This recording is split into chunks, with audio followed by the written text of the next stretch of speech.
신명기 10장 13절 말씀입니다. 13절. 자, 시작하는 말씀이니까, 그리고 짧은 한 절 말씀이니까 같이 한번 읽어보겠습니다. 내가 오늘날 내 행복을 위하여 내게 명하는 여호와의 명령과 규례를 지킬 것이 아니냐? 예, 오늘 신명기 10장 13절 말씀으로 두 번째 날 하나님 말씀을 시작합니다. 그런데 이 13절 말씀을 보면 하나님께서 우리 각 사람에게 참으로 주시기 원하는 것이 무엇인지를 우리가 쉽게 발견할 수가 있습니다. 제가 알려드리면, 내가 오늘날 여기에서 말하는 나는 물론 창조자 하나님이십니다. 그 하나님께서 누구의 행복을 위해서라고 말씀하시죠? 나의 행복입니다. 우리 각자의 행복이에요. 참으로 하나님께서 우리에게 주시기를 원하시는 것은 우리 각자에게 행복을 주시기를 원하십니다. 아마도 어떤 한 사람도 하나님이 주시는 이 행복을 누리기를 거절하고 싶은 사람은 한 사람도 없을 거라고 믿습니다. 그렇다면 내 인생에 있어서 무엇이 진정 가치 있는 행복일까요? 사람들은 하나님을 알지 못하고 죽음 뒤에 또 다른 세계가 있다는 것을 알지 못하고 내게 더 중요한 영혼이 있다는 사실을 알지 못하기 때문에 행복, 그러면 조건을 먼저 떠올립니다. 어때요? 부럽습니까? 내일 죽어도 이런 돈벼락 한번 맞고 싶죠? 그런데 성경 전도서 5장 10절 이하에 보면, 은을 사랑하는 자는 은으로 만족함이 없고 풍부를 사랑하는 자는 그 소득으로 만족함이 없다라고 말씀하십니다. 돈이 많으면 눈으로 보기에는 좋아도 아무리 돈이 많다 한들 하루에 10끼 먹겠어요? 옷 10벌 껴 입겠습니까? 재물이 더하면 먹는 자도 더하나니 그 소유주가 눈으로 보는 것 외에 무엇이 유익하랴? 눈으로 볼 때는 통장 많으면 좋죠. 따뜻하죠. 그런데 그것뿐인 겁니다. 돈이 많으면 먹는 자도 더 내 주위에 많이 있게 돼 있어요. 물론 돈이 많은 것을 굳이 거절할 필요는 없지만 돈이 행복의 주체가 될 수는 없다는 겁니다. 또 어떤 사람은 명예에 목숨 거는 사람도 있죠. 성경 잠언 25장에 보면 꿀을 많이 먹는 것이 좋지 못하고 자기의 영예를 구하는 것이 헛되다라고 말씀하십니다. 명예도 행복의 주체가 결코 될 수 없는 거예요. 어떤 사람은 권력, 이제 막 대선이 끝났습니다. 그런데 대선에 대해서는 저도 할 말이 많은데 자중하겠습니다. 네. 권력, 우리나라 최고의 권력이라는 대통령도 몇 년짜리죠? 5년짜리입니다. 옛 말에 권불 10년이라는 말이 있어요. 아무리 막강한 권세를 쥐고 행사한다 할지라도 10년 못 넘기는 겁니다. 권력도 행복의 진정한 주체가 될 수 없는 겁니다. 결국 많은 돈과 좋은 집과 좋은 자동차를 타고 다닌다 한들 결국 죽을 때는요, 어때요? 아무것도 가지고 가지 못합니다. 빈손이에요. 내가 돈을 많이 가지고 있다 한들 돈을 한 푼 가져갈 수 있겠습니까? 못 가져갑니다. 빈손이라니까요. 내가 아무리 좋은 집을 산들 그 좋은 집 벽돌 한 장을 가져갈 수 있겠습니까? 못 가져갑니다. 내가 아무리 좋은 차를 탄들 바퀴 하나 못 가져가는 거예요. 결국 아무것도 못 가져갑니다. 사람이 죽으면 수의를 입히죠? 수의에는 주머니가 없어요. 왜? 아무것도 가지고 가지 못한다는 것을 우리에게 알려주는 겁니다. 시편 49편 17절 이하에 보면 저가 죽음에 가져가는 것이 없고 그 영광이 저를 따라 내려가지 못함이로다. 저가 비록 생시에 자기를 축하하며 사람들에게 칭찬을 받을지라도 그 역대의 열조에게로 돌아가나니 영영이 빛을 보지 못하리로다. 하나님 그렇게 말씀하십니다. 아무것도 못 가져가는 거예요. 결국 인생은 뭐죠? 공술의 공수거입니다. 빈손으로 왔다가 결국은 어떻게 가죠? 예, 빈손으로 갑니다. 이게 우리의 인생이에요. 이 자리에는 물론 남성분들도 앉아 계시지만 주로 오전 집회는 어머니들 중심이잖아요. 어머니들이 어떤 가수를 좋아합니까? BTS 별로 안 좋아하더라고요. 나훈아라고 하면 뿅 가죠? 나훈아라는 가수가요, 공이라는 노래를 불렀어요. 그런데 이 공자가 빌공자입니다. 그런데 제가 이 나훈아의 노래, 공이라는 노래를 소개하는 이유는 가사 때문이에요. 제가 불러드릴 수는 없고 목사가 가요 부르면 안 되잖아요.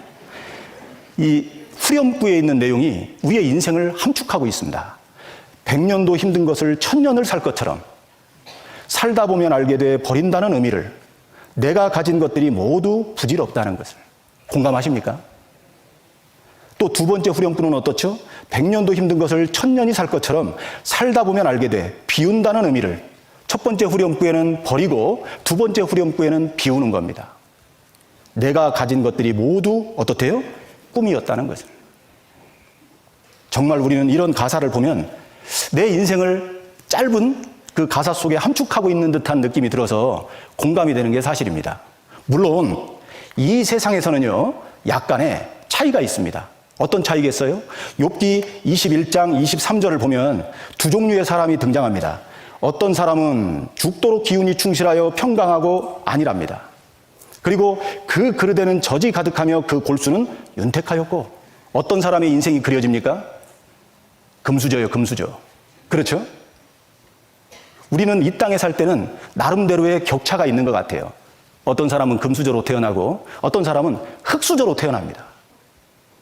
그래서 25절에 보면 어떤 사람은 죽도록 마음에 고통하고 복을 맛보지 못하였어도, 그렇죠, 마치 내 인생 같죠. 씁쓸합니다. 그런데 이 땅에서는 격차가 있어요.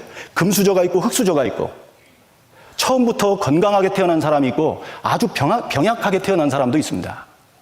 그리고 어떤 사람은 그 양친의 부모 밑에서 너무나 넘치는 사랑을 받고 자란 사람도 있고, 편모와 편부스라해서, 조모와 조부스라해서 사랑이라는 것은 잘 느끼지 못하고 경험하지 못하고 산 사람도 있어요.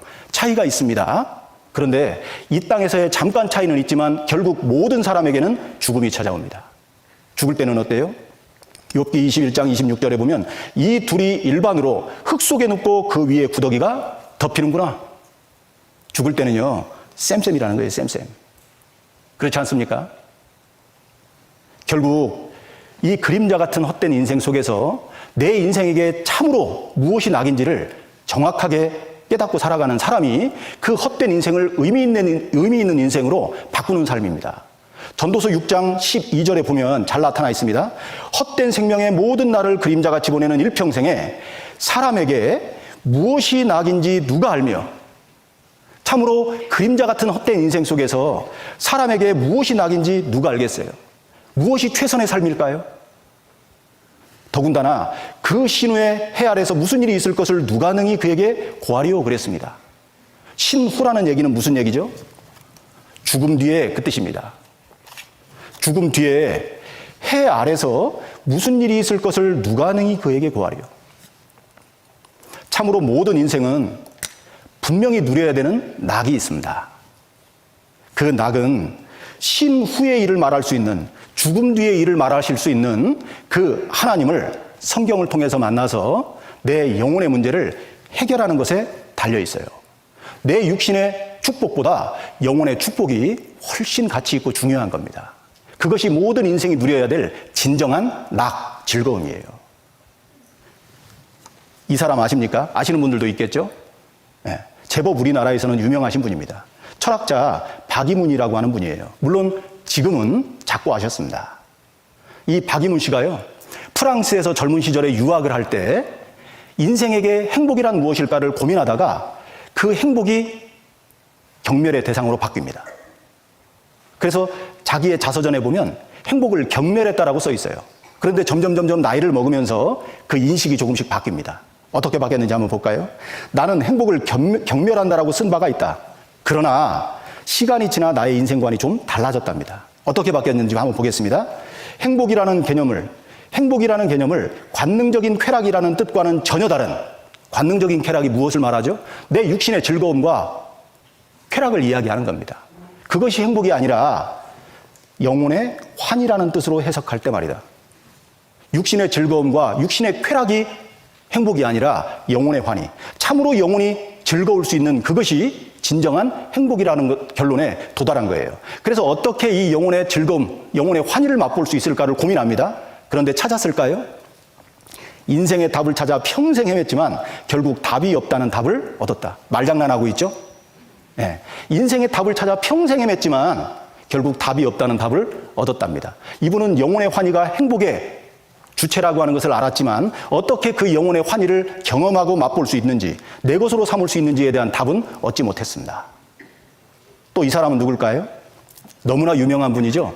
애플 하면 떠오르는 인물입니다. 물론 이분도 지금은 작고하셨어요. 스티브 잡스라고 하는 분이죠. 근데 이분이 그렇게 유명한 저명 인사가 되기까지는 어린 시절이 굉장히 불우했나 봐요. 지금 이 순간 나는 병상에 누워 내가 살아온 삶을 회고한다. 50 조금 넘어서 죽었죠. 53세인가요?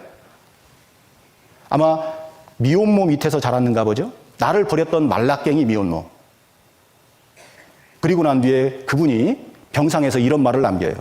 이제서야 나는 깨닫는다. 인생에서 삶을 유지할 만큼의 적당량의 재물을 쌓은 후에는 부와 무관한 것을 추구해야 한다는 것을. 의미심장하지 않습니까?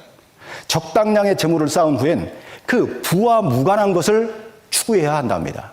그 부와 무관한 게 어떤 걸까요? 바로 박이문 씨가 고민했던 영혼의 기쁨, 영혼의 환희를 이야기하는 거예요. 미국의 유명한 정치가 신대륙 정신으로 유명한 그 벤자민 프랭클린이라고 하는 사람이 있습니다. 그분이요, 짧은 말을 했는데 아주 우리에게는 가슴에 와닿습니다. 인생은 너무 빨리 늙고 너무 늦게 현명해진다. 이 자리에 참석한 분들 가운데에서는 그런 분이 계시면 안 돼요. 인생은 너무 빨리 늙습니다. 그런데 우리가 현명해지는 것은 너무 늦어요. 정말 참으로 인생에서 누려야 될 낙이 무엇인지를 우리는 성경을 통해서 발견해야 됩니다. 이 박이문 씨와 스티브 잡스가 고민했던 그 영혼의 기쁨, 부와 무관한 것, 어떻게 영혼의 환희를 맛보고 부와 무관한 것을 추구하며 얻어야 하는지를 우리는 무엇을 통해서 발견할 수 있어야 됩니까? 성경이에요, 성경. 그래서 어제 강조드렸죠? 너희가 성경에서 영생을 얻는 줄 생각하고 성경을 상고하거니와 이 성경이 곧 내게 대하여 증거하는 것이로다. 그렇게 말씀하십니다. 바로 이 성경을 통해서 살아계신 하나님을 만나서 참으로 영혼의 환희를 맛보고 부와 무관한 것을 온전히 추구할 수 있는 사람이 될 때 진정한 기쁨과 만족이 주어지는 거예요. 그래서 우리는 시편 3편에 기록된 것처럼 구원은 여호와께 하나님께 있사오니 그렇게 말씀이 기록되어 있거든요. 그 성경에 나타난 하나님을 먼저 발견을 해야 됩니다. 어제 처음 참석하신 분들은 이 성경에 나타난 하나님의 첫 번째 모습이 무엇인지를 잘 모르실 것 같아서 다시 한번 보여드립니다. 이 성경에는 우리에게 구원을 주시는 하나님이 잘 나타나 계십니다. 첫 번째 모습이 어떤 모습이었죠? 창조자 하나님의 모습이었습니다. 그래서 우리는 어제 우주와 이 지구, 만물을 창조하신 하나님을 살펴본 거예요. 그리고 이 역사를 주관하시는 하나님의 모습이 성경에 잘 나타나 있습니다. 그리고 또 세 번째는 심판하시는 하나님, 다섯째 날 배우실 겁니다.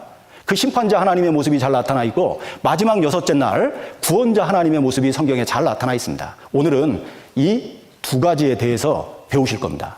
어제 이어서 하나님이 창조자 하나님이시거든요. 예레미야 10장 10절인가요? 천지를 짓지 아니한 신들은 땅 위에서 이 하늘 아래서 망하리라 하라. 그렇게 말씀하시거든요. 정말 신이라면 이 우주 만물을 창조할 수 있는 능력이 있어야 됩니다.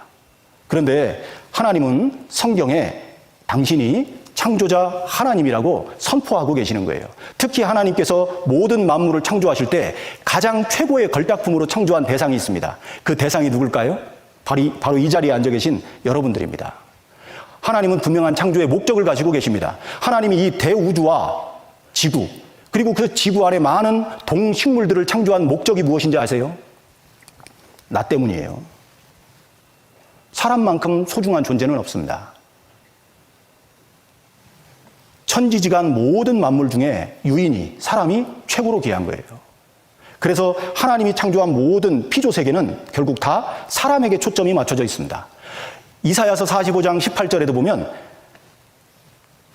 여호와는 하늘을 창조하신 하나님이시며 땅도 조성하시고 경고케 하시되 헛되이 창조치 아니하시고 또 사람으로 거하게 지으신 자시니라.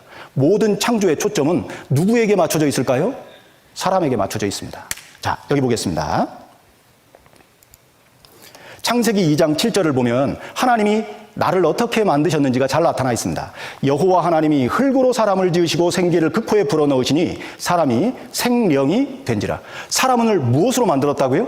흙. 그래서 사람이 죽으면 흙에 묻히는 거예요. 온 곳으로 돌아가는 겁니다. 자, 여기 한번 보시면요. 우리는 사람이 흙으로 지어졌다는 것을 내 일상 가운데 많이 사용하고 있습니다. 자, 몸신자를 썼고 흑토자를 썼죠? 안이불자를 썼고 두이자를 썼습니다. 읽어보세요. 신토불이 무슨 뜻입니까? 국산품을 애용합시다. 네, 몸신자입니다. 흑토자예요.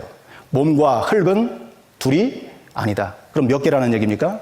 하나라는 거거든요. 여호와 하나님이 흙으로 사람을 지으시고 생기를 그 코에 불어넣으시니 사람이 생령이 된지라. 하나님이 지으신 거예요. 나를, 내 부모가 낳아주었지만 나를 조직하고 만드신 분은 창조자 하나님이십니다. 그래서 우리가 학교 다니면서 배우는 교과서에 보면 흙의 원소가 여러 성분으로 구성이 되어 있다는 것을 확인할 수 있습니다. 그런데 놀라운 건 사람의 몸이 흙의 성분과 똑같습니다. 그럴 수밖에 없죠. 창조자 하나님의 솜씨이기 때문에 그런 겁니다. 학자들에 의해서도 밝혀졌습니다. 인체의 구성 성분, 이 구성 성분을 분석하는 기술도 그리 오래되지 않았습니다. 18세기 말에서 19세기 초에 이르러서야 비로소 인체를 구성하는 광물질을 분석할 수 있었습니다. 그 결과 흙과 같은 물질, 하나님은 사람을 지으신 분이에요. 왜 이렇게 배가 불렀어요? 음식을 많이 먹어서? 아닙니다. 그 뱃속에 새 생명이 잉태된 거예요. 보세요. 얼마나 신비한지 몰라요. 수억 개의 정자 중에 난자와 수정할 수 있는 정자는 단 한 개입니다. 유일하게 1등의 순간이라고 기록되어 있죠. 그때부터 어머니의 몸속에서는 새 생명이 싹 틉니다. 보세요. 이렇게 시간이 지남에 따라서 만들어지죠. 4주가 되면 뭉툭한 손과 발을 확인할 수 있답니다. 그리고 5주가 되면 눈, 코, 입, 초기 얼굴 형태가 발달하기 시작하죠. 제법 사람 같습니까? 네. 7주차가 되면 심장이 뛰기 시작해요. 그리고 8주차가 되면 손발톱이 생겨나고 눈꺼풀에 눈을 덮게 된답니다. 지금 우리 어머니들 뱃속에서 일어나는 일이에요. 12주차가 되면 생식기를 통해서 아들인지 딸인지를 구분할 수 있게 된답니다. 16주차가 되면 태아의 움직임이 활발해진다죠. 태동을 느끼는 거예요, 어머니들이. 26주차가 되면 손과 발을 자유롭게 움직인답니다. 30주차가 되면 이제 눈을 떴다 감았다. 어머니 뱃속에서 이루어지는 일입니다. 40주차가 되면 이제 비로소 자궁 내에서의 성장을 마치고 나올 준비하는 거예요. 이게 어떻게 저절로 이루어지겠습니까? 성경은 정말 놀라워요. 이 어머니 뱃속에서 놀라운 기적 같은 일이 벌어지는 겁니다. 보세요. 오장육부죠. 있어야 될 위치에 정확하게 있습니다. 폐가 있고요. 간이 있고요. 위가 있고요. 대장이 있고 소장이 있습니다. 이런 장기들을 잘 보호하기 위해서 철근보다 단단한 인체의 기둥이 감싸고 보호하고 있는 거예요. 기가 막히죠. 성경 시편 139편 13절 14절을 보면 주께서 내 오장육부를 지으시며 나의 모태에서 나를 조직하셨나이다. 내가 주께 감사하오면 나를 지으심이 어떻대요? 신묘막측. 너무나도 신기하고 오묘해서 그 끝을 측량할 수 없다는 겁니다. 너무나 신비로운 거예요. 사람의 생명이라는 게 그렇습니다. 로봇가 무색한 정밀기계, 자연의 최고 걸작이라고 말하죠. 정말 그렇습니다.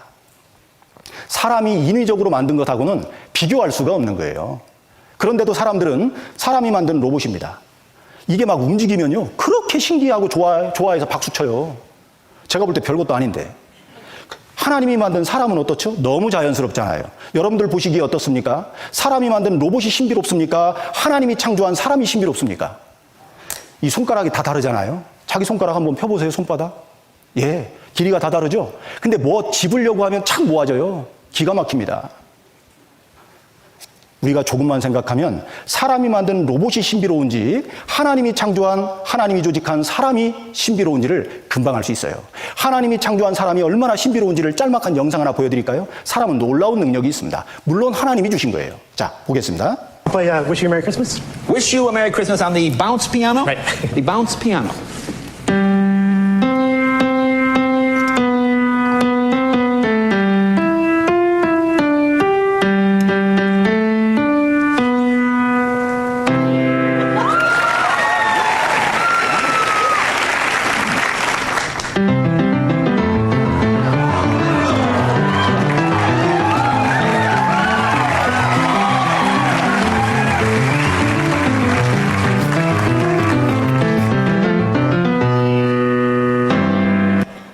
예, 멋지죠? 이렇게 사람이 창조한 사람이요, 훨씬 신비로운 겁니다. 감히 사람이 만든 로봇하고 하나님이 창조한 사람을 비교합니까? 비교 대상이 안 되는 겁니다. 내가 주께 감사함은 나를 지으심이 신묘 막측하심이라. 하나님께서 사람을 창조하셨습니다. 그 창조한 사람을 하나님은 가장 사랑하십니다. 그래서 이 사람을 위해서 모든 우주 만물을 다 창조하신 거예요. 물론 하나님이 창조한 모든 피조 세계는 다 창조자 하나님을 가리키고 있습니다. 그래서 사도행전 17장 24절 25절을 보면 우주와 그 가운데 있는 만유를 지으신 신께서는 천지의 주제시니 손으로 지은 전에 계시지 아니하시고 또 무엇이 부족한 것처럼 사람의 손으로 섬김을 받으시는 것이 아니니 이는 만민에게, 하나님을 믿는 사람이든 믿지 않는 사람이든 만민에게 생명과 호흡과 만물을 친히 주시는 자이심이라. 그분이 누굽니까? 바로 창조자 하나님이신 거예요. 이 성경 안에는 하나님이 창조한 창조의 놀라운 솜씨가 너무나 많이 담겨 있습니다. 그런데 이 성경에 나타난 하나님의 모습이 비단 창조자 하나님의 모습만 있는 것은 아니에요. 무엇이 또 있죠? 하나님은 창조자 하나님일 뿐만 아니라 이 역사를 주관하시는 하나님도 되십니다. 그리고 죄를 반드시 심판하시는 심판자 하나님도 되시며 어떤 사람의 죄도 건져서 구원하시는 구원자 하나님도 되시는 거예요. 그래서 지금부터 성경에 나타난 하나님의 두 번째 모습인 역사 주관자 하나님의 모습에 대해서 자세히 배울 겁니다. 무엇이든지 시작은 있었을 거 아니겠어요? 그 시작점부터 앞으로 미래에 있을 미래의 역사까지를 성경에 기록된 내용을 가지고 사실인지 거짓인지 믿을 수 있는 객관적인 증거가 있는지를 확인해 보려고 하는 겁니다. 증거가 없으면 믿기 어렵잖아요. 이 사람은 하버드 대학 교수였던 미국의 사이먼 그린리프라고 하는 사람입니다. 그 사람이 무엇이라고 말했냐면 기독교는 세상에서 입증이 가능한 종교라는 거예요. 덮어놓고 믿는 게 아닙니다. 성경은 근거를 가지고 말하기 때문에 사람들이 어떻게 해요? 정직하게. 시편 7편에 보면 하나님은 마음이 정직한 자를 구원하시기를 기뻐하신다라고 기록되어 있습니다. 하나님 앞에 마음이 정직해야 돼요. 어떤 게 정직입니까? 그 사실적인 증거들을 확인한다면 그 증거들을 받아들이는 것 말고는 다른 도리가 없다. 정말 신사가 누굴까요? 옷 예쁘게 차려입은 사람이 신사가 아닙니다. 사실은 사실대로 받아들이고 사실이 아닌 것은 거절하는 사람. 그것이 정말 신사일 거예요. 성경은 입증이 가능합니다. 무엇을 가지고요? 확실한 증거예요. 이사야서 41장을 한번 넘겨보겠습니다. 이사야서 41장 21절 말씀입니다.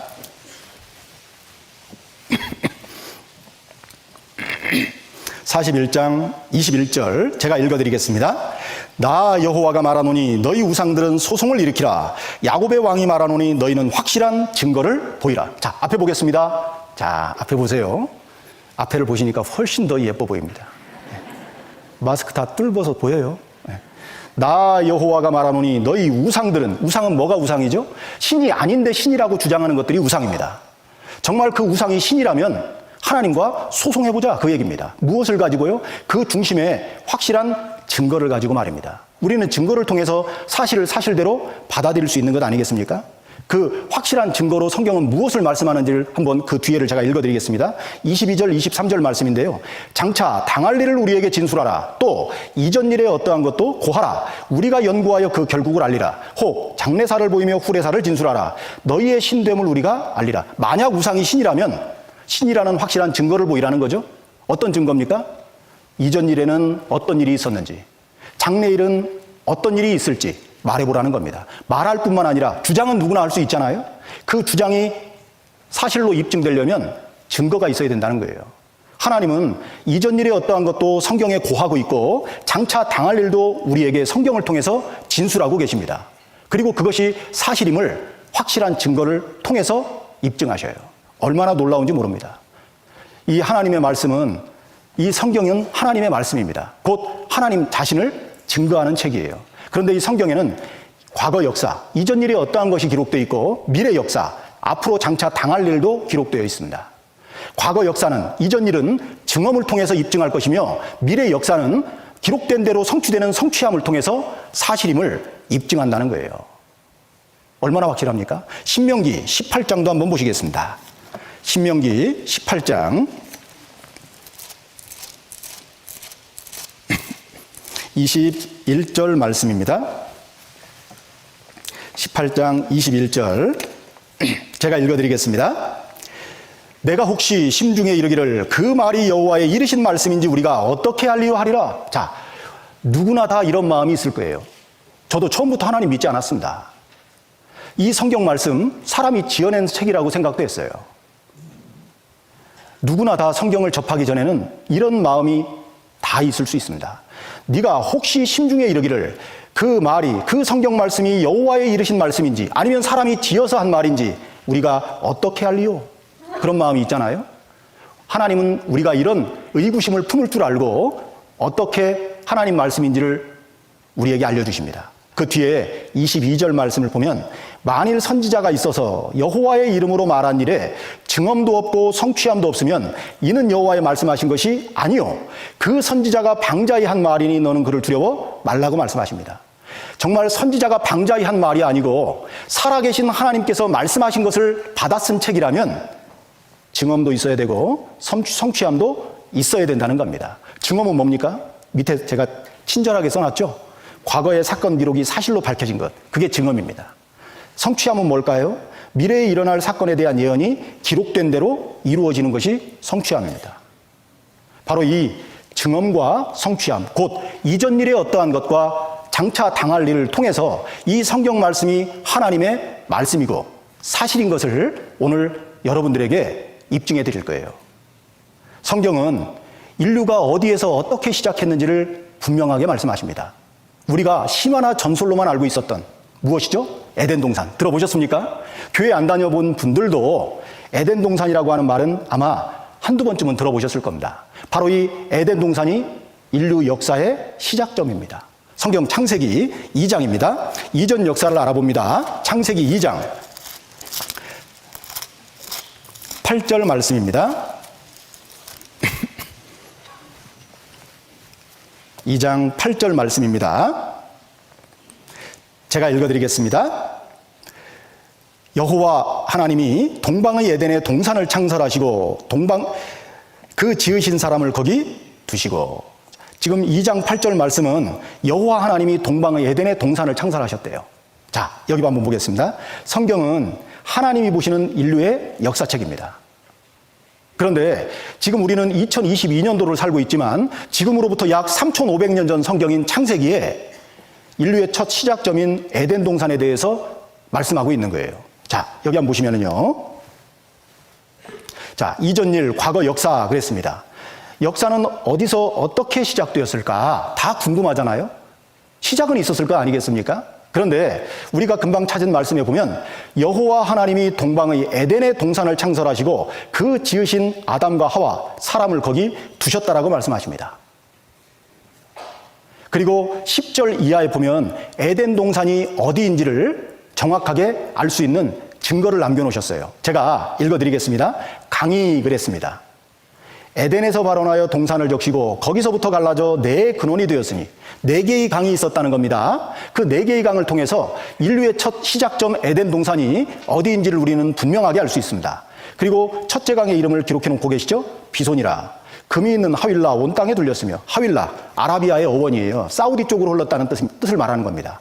그리고 13절에 보면 둘째 강의 이름이 기록되어 있죠? 기혼이라. 구스 온 땅에 둘렸고, 셋째 강의 이름은 히데겔이라. 아수르 동편으로 흐르며 넷째 강은 유브라데더라. 에덴 동산 사건이 신화나 전설이 아닌 엄연한 역사적인 사실이려면 우리는 이 네 개의 강만 찾으면 되는 거예요. 바로 이 네 개의 강, 네 근원이 어디에서 발원해서 시작했는지를 우리는 확인하면 됩니다. 보세요. 에덴 동산은 어디에 있었을까? 그런데 그 에덴 동산의 위치를 정확하게 알 수 있는 강이 우리 시대에도 남겨져 있습니다. 셋째 강의 이름은 뭐라고요? 히데겔. 히브리 말로 히데겔, 영어식 표현으로 바꾸면 티그리스입니다. 아수르 동편으로 흐르며 넷째 강의 이름은 유프라테스입니다. 금방 떠오르시죠? 어떤 문명이 떠오릅니까? 메소포타미아. 세계 최초의 문명의 발상지. 티그리스 강과 유프라테스 강 유역이잖아요. 이 두 개의 강은 지금도 흐르고 있습니다. 많은 사람들이 궁금해합니다. 성서의 에덴 동산은 과연 어디에 있었을까? 사람들은 신화나 전설로 알고 있죠? 바로 이 부분을 확대해서 보여드리면, 잘 보세요. 성서는 역사적 사실의 기록일까? 많은 사람들이 그 내용을 신화로 간주해 왔습니다. 그런데 성경을 확인해 보면 역사적 사실이라는 것을 금방 확인할 수 있죠. 왜? 4개의 강 중에 2개의 강이 지금도 여전히 흐르고 있기 때문에 그렇습니다. 여기 보십시오. 그러나 20세기 들어 비약적으로 발전한 고고학, 그 고고학이 이 같은 인식에 커다란 변화를 가져왔다. 그리고 많은 유적과 유물들은 많은 내용이 역사적 사실임을 속속 밝혀주고 있다. 신화나 전설이 아닙니다. 역사적인 사실이에요. 인류 4대 문명이 어디에서 시작됐는지를 아시죠? 메소포타미아, 이집트, 인더스, 황하. 사람에게는 생존을 위해서는 반드시 물이 필요하기 때문에 물이 있는 곳에 문명을 발생시킵니다. 그런데 메소포타미아에는 4개의 강이 발원했어요. 이집트에는 나일강이 있죠. 인더스 문명에는 인더스강이 있고 황하 문명에는 황하강이 있습니다. 에덴 동산 옛자리는 바로 메소포타미아 문명이 시작된 곳이에요. 그곳이 어디냐면 여기가 페르시아만입니다. 그 위쪽으로 2개의 강 보이시죠? 첫 번째 히데겔, 여기 티그리스입니다. 2번째 강 유프라테스, 여기입니다. 지금도 흐르고 있어요. 그래서 첫 번째 강 티그리스와, 세 번째 강 티그리스와 4번째 강 유프라테스는 지금도 흐르고 있습니다. 지금은 모래로 덮인 땅이지만, 자, 이 지역을 메소포타미아라고 말하죠? 메소포타미아라는 뜻은 2강 사이라는 뜻이에요. 그 2강은 티그리스와 유프라테스를 이야기합니다. 지금도 흐르고 있습니다. 3번째 티그리스 강, 히데겔 강입니다. 4번째 유프라테스 강입니다. 이런 확실한 증거를 통해서도 믿지 못하면 정말 어쩔 수가 없는 거예요. 그래서 마음이 정직해야 되는 겁니다. 자, 티그리스 유프라테스 강은 현재 중동 지역에서 확인할 수 있는 강이다. 그렇게 말하죠. 성경에 기록된 4개의 강 중 2개의 강은 우리가 확인할 수 있답니다. 그리고 월간 과학지에도 보면 과학은 성경을 부정하잖아요. 에덴 동산은 어디에 있었다? 메소포타미아. 예. 왜 이렇게 단정을 할 수 있냐면 강 때문에 그런 겁니다. 성경은 4개의 강을 이름까지도 명시해 놓고 계십니다. 신문에도 나왔죠? 조선일보 신문이에요. 기독교 잡지가 아닙니다. 에덴 동산이 타들어간다. 그런데 위치는 동일합니다. 티그리스 강과 유프라테스 강 유역이에요. 에덴 동산 추정 습지대 복원 중 역시 마찬가지입니다. 티그리스 강과 유프라테스 강. 세 번째 강과 4번째 강은 지금도 흐르고 있기 때문에 그렇습니다. 이것은 중앙일보 신문입니다. 물론 조금 오래된 신문이기는 한데요. 이라크 쿠르나, 낙조 쓸쓸한 에덴 동산 옛자리다. 그렇게 단정했죠? 왜 그렇게 단정했냐면 이 부분을 확대를 해보겠습니다. 잘 보세요. 자, 여기 보시면 위 4개 강 이름 중에서 마지막 유브라데는 유프라테스, 셋째 강 아수르 동편으로 흐르는 히데겔은 오늘날 티그리스 강으로 불린다. 정확하죠? 많은 고고학자들이 다 사실로 인정합니다. 그렇다면 나머지 2강, 잃어버린 강 비손과 기온강은 어디에 있을까? 그런데 놀라운 건 과학이 발전함으로 이 잃어버린 강 비손과 기혼, 첫 번째 강과 2번째 강의 이름이죠. 다 찾아냈습니다. 보십시오. 3번째 강 히데겔, 4번째 강 유프라테스입니다. 첫 번째 강 비손은 하윌라 온 땅으로 돌렸고, 하윌라, 아까 어디 무슨 말의 어원이라고 그랬죠? 아라비아, 사우디 쪽으로 흐른 거예요. 첫 번째 강 비손. 그리고 2번째 강 기혼이라고 그랬죠? 이 구스 온 땅에 돌렸다라고 되어 있는데 구스는 2곳 중에 한 곳입니다. 첫 번째는 에티오피아, 아프리카를 이야기하죠. 그리고 2번째는 이란을 이야기합니다. 그런데 이 3개의 강이 다 중동 지역을 가리키고 있거든요. 그러니까 이 기호는 구스 온 땅에 둘렸고 그 말은 에티오피아를 말하는 게 아니라 이란을 이야기하는 거예요. 이란 쪽으로 흘렀던 겁니다. 그래서 지금 과학이 발달해서 그 사막 밑 1.5m를 투과한 결과 놀라운 강줄기를 이렇게 발견한 겁니다. 이것이 바로 모래로 덮인 땅 1.5m 밑에 있는 강줄기들이에요. 지금 우리의 눈에 보이는 현실과는 과거 중동 지역의 모습은 완전히 달랐습니다. 자, 여기도 보시면 티그리스와 유프라테스는 현재에도 실존한다. 사라진 강 비손과 기온, 첨단 과학이 규명했다. 우리는 다 규명해 놓은 그 시대에 살고 있습니다. 자, 여기도 보시면 세 번째 강 티그리스, 히데겔이죠. 4번째 강 유프라테스입니다. 잃어버린 강 비손, 여기 써있죠. 피손이라고요. 첫 번째 강입니다. 2번째 강 기혼, 이쪽입니다. 이란 쪽이에요. 이미 과학이 다 발견해 놓았습니다. 그래서 중동 지역서 성서 고고학 발굴 작업 활발하다. 에덴 동산은 지금의 어디라고 단정합니까? 페르시아만. 모래로 덮인 땅 그 중동 지역이 인류가 첫 발을 내디디든 시작점입니다. 미국 미시시피대 조사단 잃어버린 강 비손 적을 발견했다. 그럼 왜 나는 지금까지 몰랐을까요? 관심이 없었거든요. 이미 다 발견됐습니다.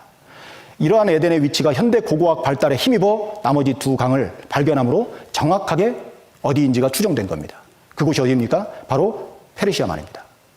그래서 데이비드 롤이라고 하는 고고학자는 에덴 동산은 실제했으며 현재 이란 서부 페르시아만 지역임을 발표했습니다.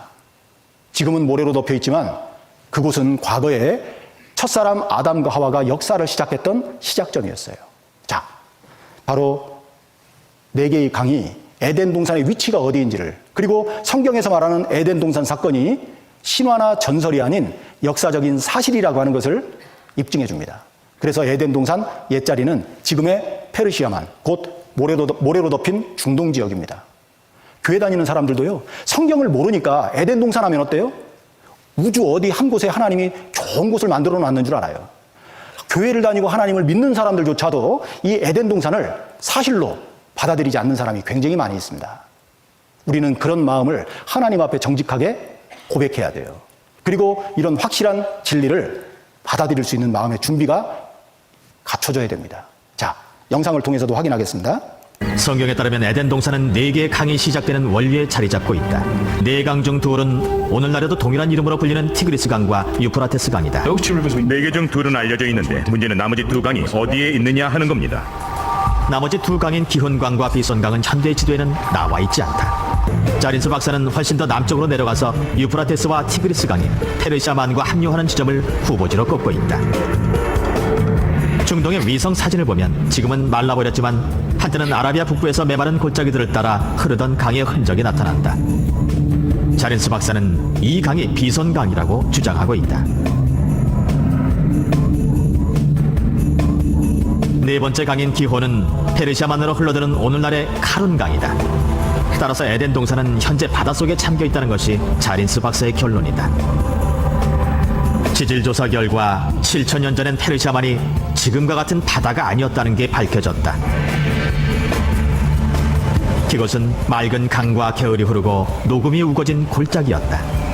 놀랍지 않습니까? 4개의 강의 위치를 찾았고 그 4개의 강으로 인해서 에덴 동산 옛자리가 어디인지를 정확하게 규명해냈습니다. 또한 에덴 동산 옛자리가 지금의 중동 지역이라는 또 다른 증거를 하나님은 성경에 말씀해 놓고 계신데, 자, 초기 인류 역사의 무대는 메소포타미아였다. 그래서 인류 역사의 시작은 에덴 동산입니다.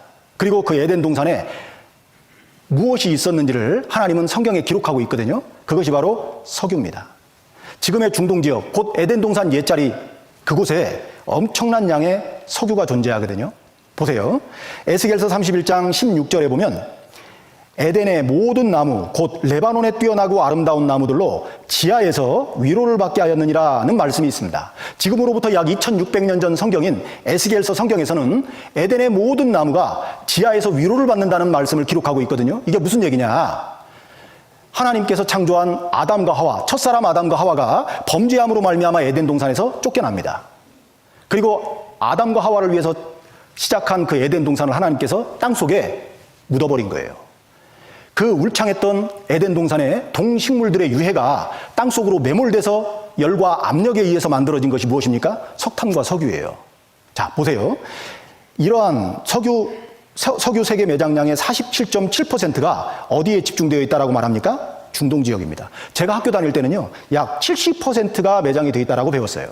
전 세계 석유 매장량의 70%. 그 사이에 많은 석유를 사용했던 것이죠. 생각해 보십시오. 모래로 덮인 그 땅 밑에 왜 석유가 있냐 말이죠. 우리나라에서는 석유 한 방울 나지 않습니다. 그런데 모래가 썩어서 오랜 시간이 지나면 석유가 될까요? 그렇지 않습니다. 석유의 원료는 생물의 사체거든요.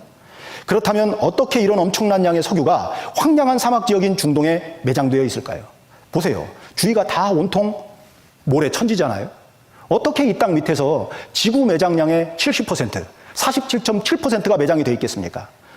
이 그림이 석유가 생성되는 원리를 말하고 있는데, 간단하게 정리하면 석유의 근원이 되는 물질은 오래전 살았던 육지 및 해안의 동식물의 유해라고 분명히 말합니다. 이게 뭐죠? 참깨예요. 깨털었어요. 그 이후에 이 유착기에다가 넣어서요, 열과 압력으로 바짝 짠 다음에 쭉 돌려주면 어쩌죠? 그 깨에서 기름이 이렇게 만들어져요. 그런 것처럼 에덴 동산에 있었던 그 풍성했던 동식물들의 유해가 땅속으로, 그리고 그 동식물들의 유해가 열과 압력, 지열과 지압이 있거든요. 땅속은.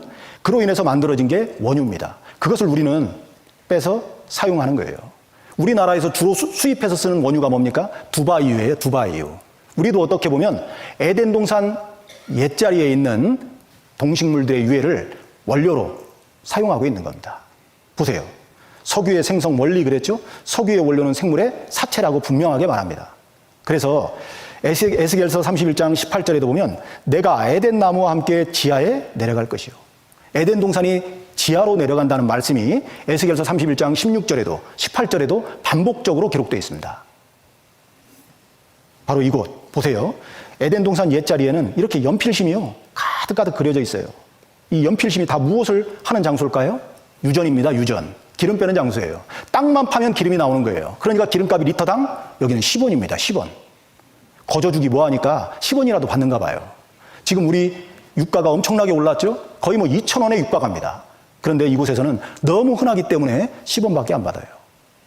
성경에 신화나 전설로 알았던 에덴 동산이 엄연히 존재하는, 이 땅에 존재하는 곳이며 그 위치도 성경은 정확하게 어디인지를 말씀합니다. 그리고 그 에덴 동산 밑에서 석유를 나오게 하셔서 그 에덴 동산, 성경에 기록된 에덴 동산 사건이 엄연한 역사적 사실임을 우리에게 더욱더 분명하게 알게 하셔요. 그리고 난 이후에 그 에덴 동산에서 쫓겨난 아담과 하와의 후손들이요, 창세기 4장에 보면 가인과 아벨, 첫 번째 살인 사건을 벌이게 되죠. 그리고 난 이후에 창세기 6장으로 넘어가면 이제 몇몇 사람에 의해서가 아니라 이 땅에 창조된 모든 사람들이 죄 가운데서 사는 그런 죄악된 세상이 펼쳐집니다. 그 죄악된 세상을 바라보는 하나님께서는 그 죄를 심판하실 수밖에 없었던 거예요. 창세기 그 뒤에 6장을 한번 보시겠습니다. 창세기 6장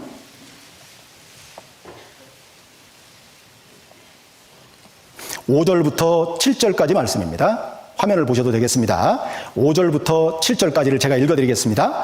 여호와께서 사람의 죄악이 세상에 관영함과 그 마음의 생각에 모든 계획이 항상 악할 뿐임을 보시고 땅 위에 사람 지으셨음을 한탄하사 마음에 근심하시고 가라사대 나의 창조한 사람을 내가 지면에서 쓸어버리되 사람으로부터 육축과 기는 것과 공중의 새까지 그리하리니 이는 내가 그것을 지었음을 한탄함이니라 하시니라. 자, 앞에 보겠습니다. 창세기 6장 5절부터 7절을 읽어드렸습니다. 여기에 보면 사람의 죄악이 세상에 관영했다라고 기록되어 있죠. 가득 찼다는 뜻이에요. 쓰레기통에 쓰레기가 가득 차면 어떻게 할까요? 넘치게 놔둬요? 비워버리죠. 세상의 죄악이 쓰레기통에 쓰레기가 가득 찬 것처럼 가득 찼던 겁니다. 그래서 하나님께서는 그 세상의 죄악을 심판하시기를 작정하셔요.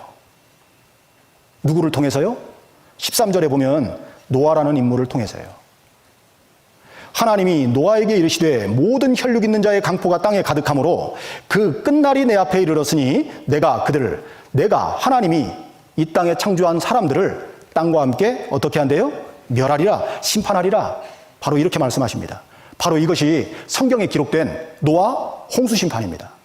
에덴 동산 사건과 함께 이 노아 홍수 심판도 사람들은 역시 신화나 전설로 취급해요.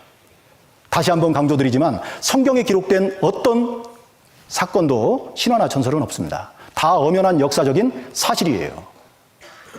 하나님께서 이 세상에 죄악이 가득함으로 노아를 통해서 물로 이 세상을 심판한 적이 있었던 거예요. 자, 창세기 6장 14절로 16절에 보면 너는 하나님이 노아에게 명령하십니다.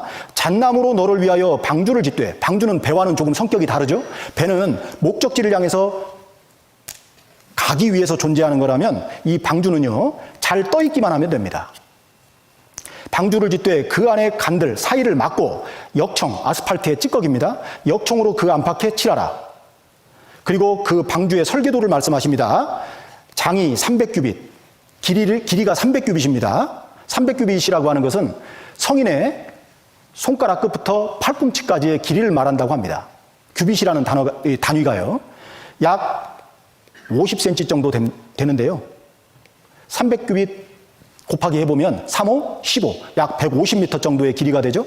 광이 50규빗, 5, 25, 25m 정도가 됩니다. 폭이요. 그리고 고가 30규빗이며, 고가, 높이가 30규빗이니까 3, 5, 15. 길이가 150m, 폭이 25m. 그리고 높이가 15m쯤 되는 현대 상선과 비교하면 약 15,000톤급 되는 엄청나게 큰 방주입니다. 그 방주를 노아가 잣나무로 만들었던 거예요. 그리고 거기 창을 내되 위에서부터 한 규빗에 내고 그물은 옆으로 내고 상중하 3층으로 할지니라. 그렇게 말씀하십니다.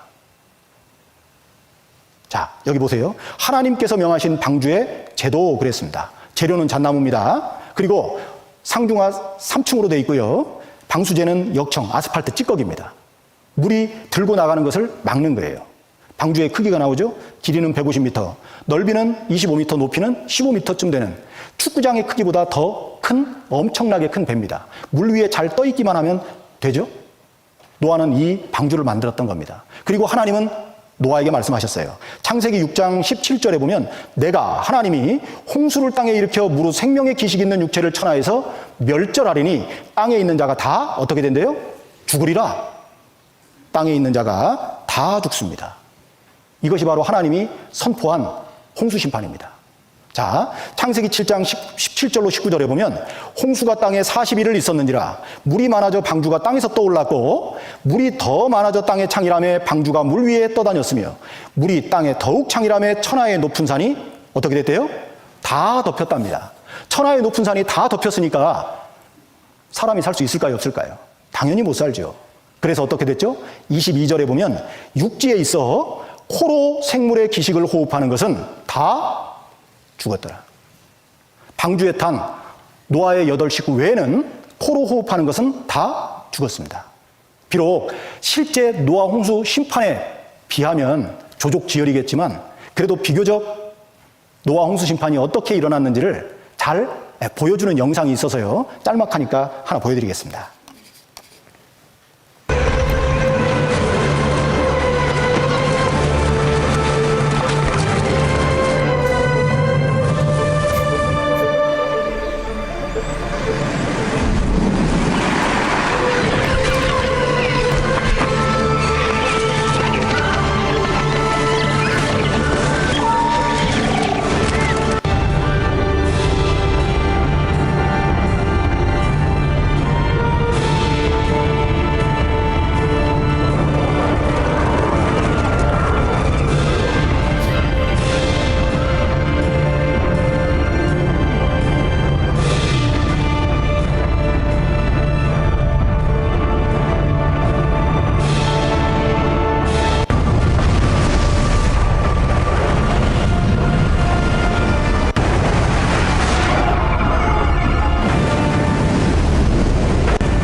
자, 이 영상을 보면 먼저 땅에서 지하수가 터지죠. 그리고 하늘에 창이 열립니다.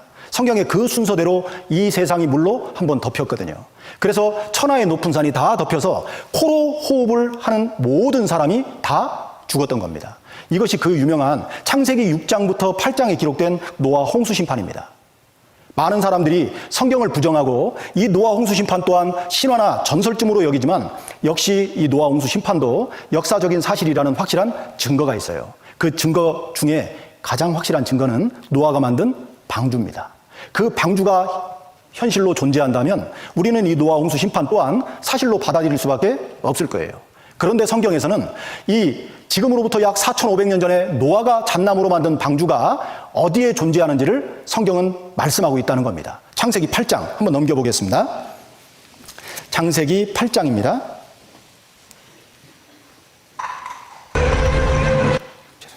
8장 3절로 4절입니다. 3절, 4절 제가 읽어드리겠습니다. 물이 땅에서 물러가고 점점 물러가서 150일 후에 감하고 7월 곧 그달 17일에 방주가 아라랏산에 머물렀으며. 자, 지금 이 말씀을 보면 노아가 만든 방주가 어디에 머물렀다라고 기록되어 있죠? 아라랏산. 성경은 지명까지도 우리에게 구체적으로 말씀해 주십니다. 이 노아 홍수 심판이 역사적인 사실이려면 아라랏산에 무엇이 있어야 될까요? 방주가 있어야 되는 거예요. 이것만큼 실질적인 증거는 없는 겁니다. 자, 보세요. 성경은 하나님이 보시는 인류의 역사책입니다. 지금 2022년도를 우리는 살고 있지만 지금으로부터 약 3,500년 전에 기록된 창세기에서 노아 홍수 심판에 대한 기록을 말씀하고 계시는 거예요. 많은 사람들이 신화나 전설로 여기지만 노아 홍수 심판 또한 역사적인 사실이라는 분명한 증거가 있습니다. 자, 보세요. 창세기 8장 4절에 기록된 아라라산이라고 하는 지명이 지금 오늘날에도 그대로 존재하죠? 터키와 아르메니아 국경 근처에 해발 5,165m 높이의 아라라산이 존재한다니까요.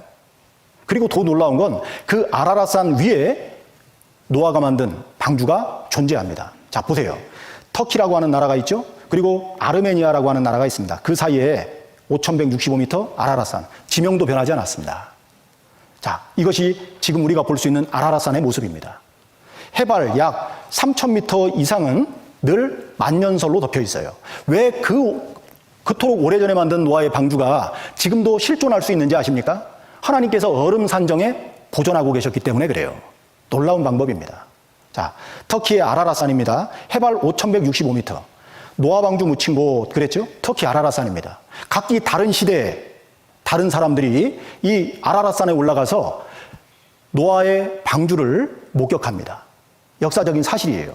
노아 방주 아라라산정에 아직도 뭐래요? 존재한다. 그렇게 말씀하십니다. 자, 노아 대홍수는 전설이 아닌 실화냐? 왜냐하면 그 아라라산 위에 노아가 만든 방주의 흔적들이 보이기 때문에 그렇습니다. 동아일보 신문이죠. 노아 방주는 실제 했는가? 그리고 위치를 어디로 추측합니까? 아라라산입니다. 성경에 그 지명이 나와 있기 때문에 그런 거예요. 자, 이것이 우리가 우리 시대에 볼 수 있는 방주의 흔적인데요. 이렇게 얼음산정 속에 묻혀 있습니다. 그런데 한여름에 햇볕이 아주 뜨거운 여름날에는 얼음이 일부분 녹는다는 거죠. 그래서 이 얼음 속에 들어있던 형체가 이렇게 약간 보입니다. 이것이 아라라산 위에 있는 방주의 흔적들이에요. 바로 이 산을 2010년도에 불과 10여 년 전쯤에 홍콩 탐험대가 터키의 정부의 허락을 받고 직접 탐사를 했습니다. 그래서 7개의 공간을 찾아내죠. 노아 방주 고고학적인 증거, 아라라산 오랜 목재 건축물 발표회, 기자회견도 했습니다. 자, 7개의 공간이 드러납니다. 어떤 곳은 들어가지 못한 곳도 있어요. 왜? 으스러지고 무너질까 봐요. 너무 오래된 목조 건축물이기 때문에 그렇습니다. 자, 사우스 차이나 모닝 포스트지, 홍콩 신문이죠.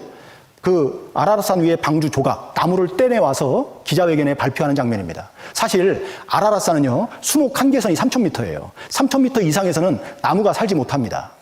그런데 어떻게 그 3,000m 이상 높은 곳에 나무 조각이 존재할 수 있겠냐 말이죠. 자, 우리나라 신문에서도 이 사우스 차이나 모닝 포스트지의 기사를 인용해서 발표했죠. 성경 속 노아의 방주 추정 구조물을 발견했다. 어디에서요? 터키 아라라산에서. 지명이 그대로 나와 있다니까요. 또 아시아 경제라는 신문에서도 노아의 방주 터키에서 발견했다. 위치가 어디입니까? 아라라산입니다. 자, 제가 보여드릴 영상은 중국 탐험대가요, 아라라산을 올라갔다 온 그 내용을 지금 중국 국영방송에서 발표하는 장면과 그 7개의 공간 중에 들어갔던 곳을 잠깐 여러분들에게 보여드리겠습니다. 2000년 전에 중국 역사에 기록된 노아의 방주가 홍수 후 터키 아라라산 위에서 발견되었습니다. 요즘 이 노아의 방주와 관련된 영화 2012년에서도 노아의 방주가 등장합니다. 그래서 중국 홍콩 탐험대가 아라라산을 관리하는 정부 탐험대와 연합하여 연구 확인하러 노아의 방주가 있는 곳에 올라갔습니다. 홍콩 탐험대와 터키 정부가 공동으로 북경에서 탐험 결과를 발표했습니다. 터키 아라라산에 노아의 방주가 있는 것을 네덜란드 전문가가 확인했습니다. 전문가는 발견 결과를 확인하고 아라라산에 있는 것이 노아의 방주가 맞다고 발표했습니다. 저는 35년 동안 노아 방주를 연구했습니다. 많은 자료들을 검토한 결과 노아의 방주를 발견한 것이 확실합니다. 아라라산은 기온이 너무 낮아서 얼음이 얼고 3,000m 이상은 일반 사람이 오르기 힘듭니다. 주위에는 나무가 없고 살 수도 없습니다. 노아의 방주 외에는 나무 조각이 주변에서 발견될 수 없습니다. 우리 탐험대는 방주 안에 들어갔고 많은 자료들을 발견했습니다. 사진과 동영상을 촬영했고 가지고 온 노아의 방주의 자료들을 홍콩 박물관에 전시할 계획입니다. 이번 탐행 결과가 역사에 기록되어 있는 노아의 방주가 맞다고 했습니다. 성경 창세기에 나오는 노아의 방주가 사실이라고 합니다. 2009년 10월 팀원은 나무로 된 구조물에 성공적으로 들어가 비디오 촬영을 했습니다. 조사 기간 팀원은 7개의 공간에 들어갔습니다.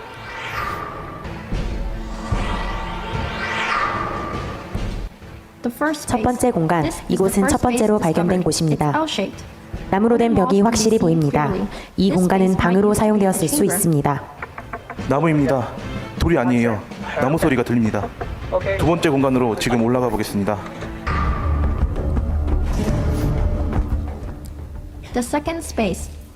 두 번째 공간도 얼음으로 뒤덮여 있습니다. 정돈된 나무들이 있습니다.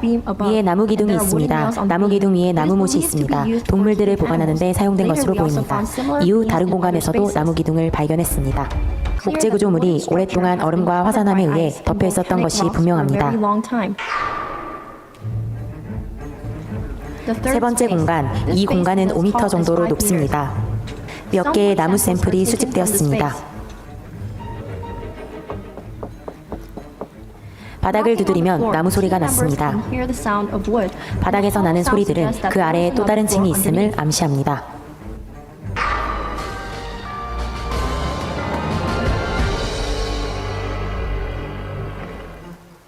일곱 번째 공간, 이 공간은 5m 높이며 폭이 10에서 12m입니다. 곡선 형상입니다. 벽 구조는 세 번째 공간과 유사합니다. 위험이 따랐기에 들어가지 못했고 외부에서 촬영만 하였습니다. 창문으로 역할을 했을지도 모르는 3개의 공기 구멍을 발견하였습니다. 예, 우리는 지금 이렇게 확실한 증거들을 직접 보고 있는 겁니다.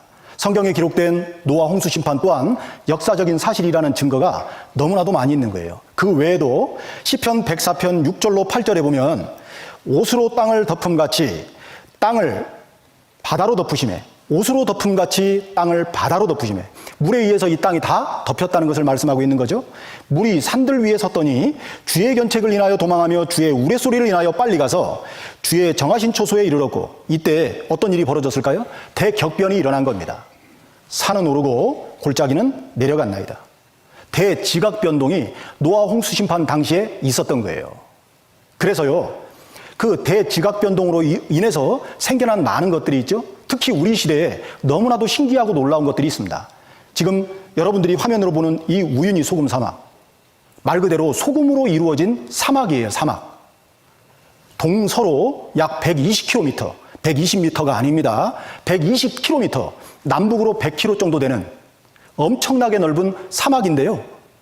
우리는 사막 하면 모래로 덮인 땅을 연상하잖아요. 그런데 이 우유니는 소금으로 이루어진 사막입니다. 자동차로 달려도 끝없이 달릴 수 있어요.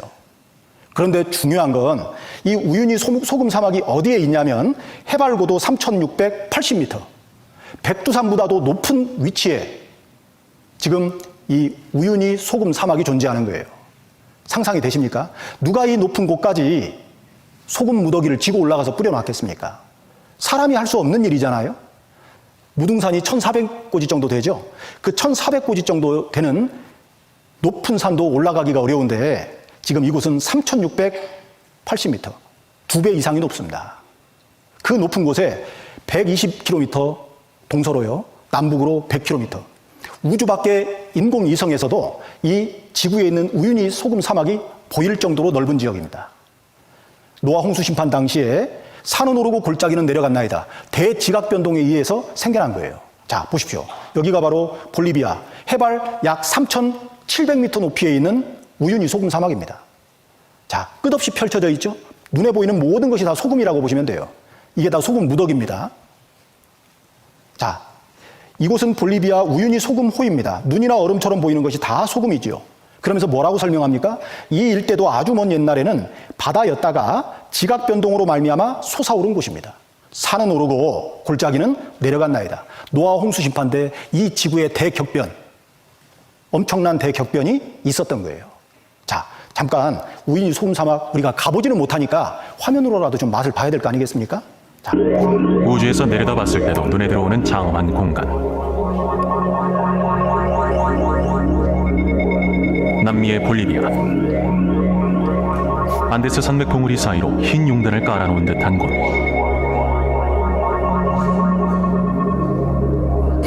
바로 이곳이 하얀 소금만으로 이루어진 넓은 땅, 우유니 소금 사막입니다.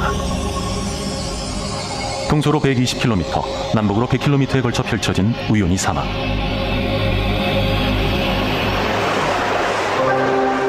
지상에 내려와서 보면 끝을 알 수 없는 순백의 땅이 펼쳐져 있습니다. 여기도 소금, 저기도 소금. 눈이 닿는 곳에는 모두 소금이 있습니다. 오늘 우리는 여러분을 우윤이라 불리는 신비로운 세계로 초대하려 합니다. 소금으로 이루어진 새하얀 땅을 봤으니 이제 다음 순서로 넘어갑니다. 이번엔 동서로 120km, 남북으로 100km나 뻗어있는 소금 사막을 차로 달려볼 차례입니다. 어떤 방향으로든 마음껏 달려도 좋습니다.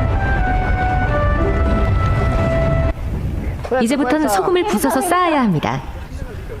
하지만 해발 3,600m라는 걸 무시할 수 없었습니다. 네, なんかこんなちょっとで疲れるはずじゃないんですけどね。よいしょ。あ、ほらなんとなく山っぽくなってきたよ。 왜 이렇게 숨을 가빠하는지 아시죠?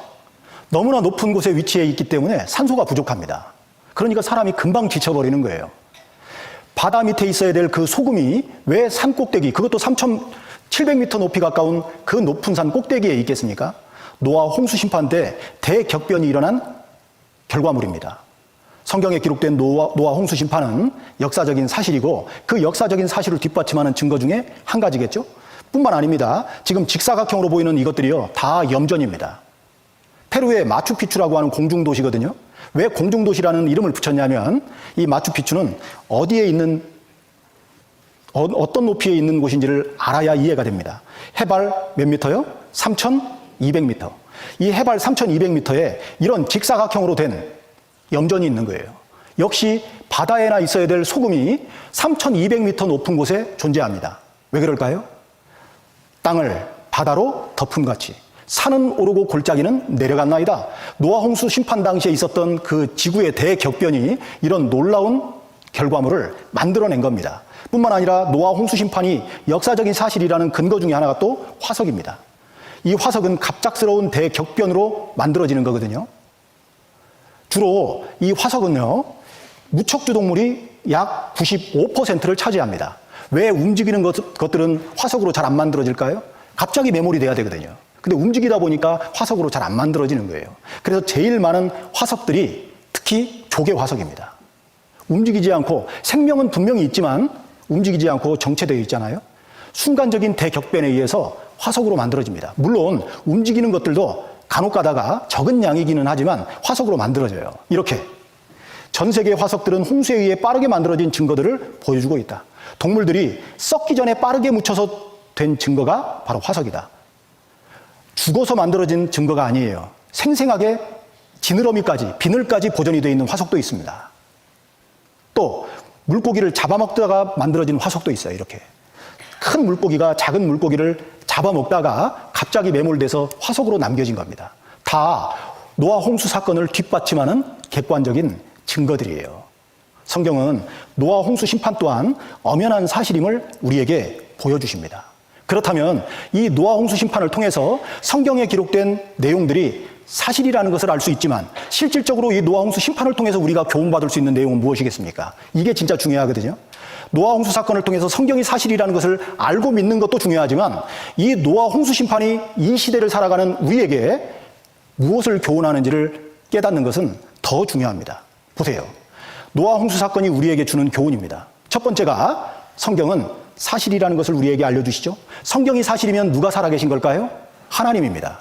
태초에 말씀이 계시니라. 이 말씀이 하나님과 함께 계셨으니 이 말씀은 곧 하나님이라고 말씀이 기록되어 있잖아요. 어떤 사람은 성경 실컷 배우고 사실이네요, 믿어요. 그럼 하나님 살아계신 게 믿어집니까? 근데 하나님은 안 보여서 잘 모르겠어요. 그 성경 잘 배운 사람이에요, 엉터리처럼 배운 사람이에요.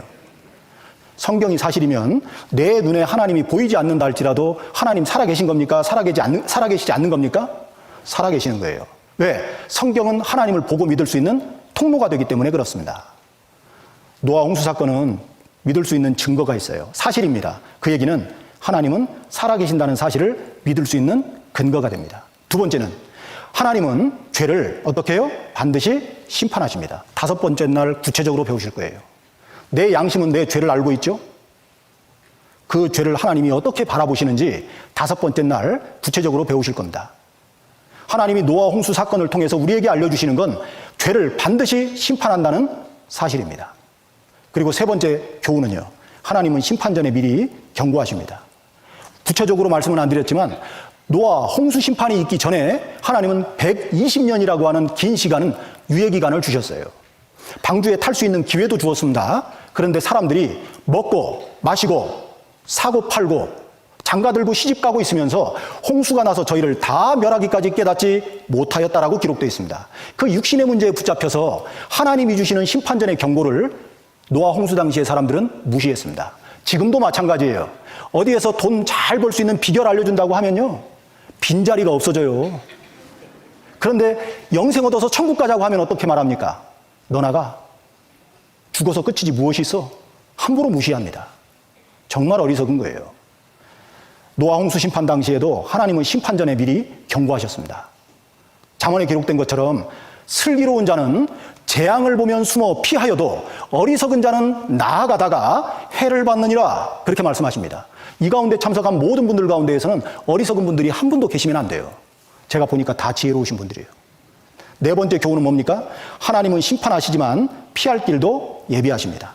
맞죠? 노아 홍수 심판 당시에 피할 길은 어디였을까요? 방주죠. 우리 시대 심판을 피할 방주는 무엇일까요? 바로 이 성경입니다. 너희가 성경에서 영생을 얻는 줄 생각하고 성경을 상고하거니와 이 성경이 곧 내게 대하여 증거하는 것이로다. 이 성경이 오늘날 심판을 피할 수 있는 유일한 방주라고 하는 것을 기억하셔야 돼요. 그리고 마지막 다섯 번째 교훈은 무엇입니까? 홍수 심판은 앞으로 불로 심판할 것의 모형이 됩니다. 아주 중요하죠? 우리 시대는 노아 시대보다 훨씬 더 죄가 관영한 시대에 살고 있다는 것 여러분들 아십니까? 하나님은 그 죄를 결코 묵고하지 않습니다. 자, 여기 한번 보세요. 한문을 조금 알면 성경을 쉽게 이해할 수 있는데 제가 한문을 한번 써보겠습니다. 제가 무엇이라고 썼는지 한자를 공부하신 분들은 금방 아실 거예요. 자, 이게 무슨 말이냐? 제가 지금 재앙 이렇게 썼습니다. 이게 재앙 제자거든요. 근데 이 재앙 제자를 잘 봐야 돼요. 이 위에 써 있는 것, 이게 물수변입니다. 이게 물수의 약자예요, 약자. 그리고 그 밑에 뭐가 있죠? 불화자가 있습니다. 그게 재앙 제자인데 물심판 뒤에 무엇이 있다는 겁니까? 불심판이 있다는 것을 재앙이라는 단어를 통해서 하나님은 우리에게 알려주시는 거예요. 성경 베드로후서 3장에 보면 이로 말미암아 그때 세상은 물의 넘침으로 멸망하였으되 이제 하늘과 땅은 그 동일한 말씀으로 불사르기 위하여 간수하신 바 되어 경건치 아니한 자의 심판과 멸망의 날까지 보존하여 두신 것이니라. 노아 홍수 심판이 우리에게 정말 교훈하고 싶은 건 무엇일까요? 앞으로 불로 심판할 것의 모형이 됩니다. 베드로후서 3장 한번 넘겨보겠습니다. 베드로후서 3장 6절로 7절 말씀입니다. 6절, 7절 말씀입니다. 제가 읽겠습니다. 이로 말미암아 그때 세상은 물의 넘침으로 멸망하였으되 이제 하늘과 땅은 그 동일한 말씀으로 불사르기 위하여 간수하신 바 되어 경건치 아니한 사람들의 심판과 멸망의 날까지 보존하여 두신 것이니라. 자, 앞에 보세요. 그때 세상, 어떤 세상을 말할까요? 노아 홍수 심판 당시입니다. 그때는 죄로 말미암아 물의 넘침으로 멸망했습니다. 그와 같이 우리 시대는 그 동일한 말씀으로 어떻게 한대요? 불사르기 위하여. 물심판 다음에는 불심판이 예고되어 있습니다. 그것을 노아 홍수 심판이 우리에게 알려주고 있는 거예요. 우리 시대의 죄악이 참으로 관영합니다. 하나님은 그 죄를 결코 묵고하지 않으시죠? 하나님은 죄를 반드시 심판하시는 분이에요. 그런데 우리 시대 당시에는 다시는 물로 심판하지 않습니다. 아무리 하늘에서 비가 많이 내려와도 걱정하지 마세요. 다시는 이 세상을 물로 심판하지 않겠노라고 하나님이 우리 사람에게 약속을 주셨죠? 그게 무엇일까요? 창세기 9장에 보면 무지개로 언약하셨습니다. 7가지 무지개색. 다시는 이 세상을 물로 심판하지 않겠다는 하나님의 약속이에요. 그러면 이 세상의 죄는 무엇으로 심판한다는 거죠? 불심판입니다. 우리 시대에 불심판이 예고되어 있어요. 그리고 그 불심판을 하나님은 인류의 역사 가운데 우리에게 미리 보여주셨습니다. 역사적인 사건으로 말이죠. 누가복음 17장을 한번 넘겨보겠습니다. 누가복음 17장.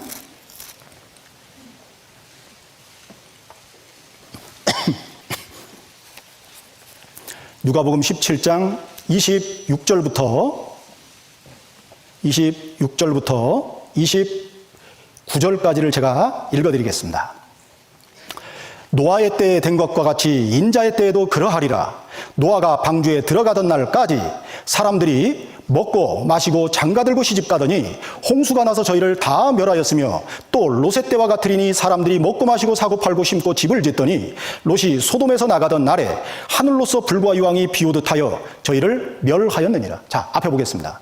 이 26절부터 28절 사이에 세 때를 말씀하시죠. 첫 번째는 노아의 때입니다. 두 번째는 인자의 때입니다. 그리고 세 번째는 롯의 때를 말씀하십니다. 이 세 때에는 공통점이 있어요. 어떤 공통점이 있습니까? 예, 바로 심판입니다. 무엇으로 말미암아 심판했을까요? 죄입니다. 죄. 노아의 때 물로 하나님은 이 세상을 심판하셨습니다.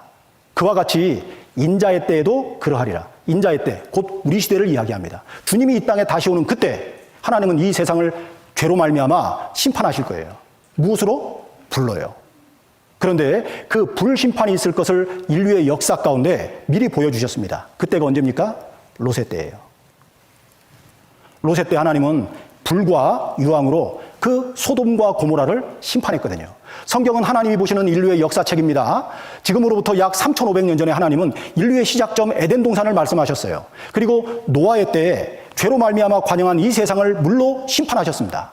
그리고 그 노아의 때 물심판은 앞으로 인자의 때에 있을 불심판을 예고하고 있다라고 말씀하셨죠. 그리고 이 인자의 때 불심판을 하나님은 인류의 역사 가운데 롯의 때에 미리 보게 해주셨어요. 이 롯의 때에 어떤 일이 있었는지 아십니까? 자, 여기 한번 보겠습니다.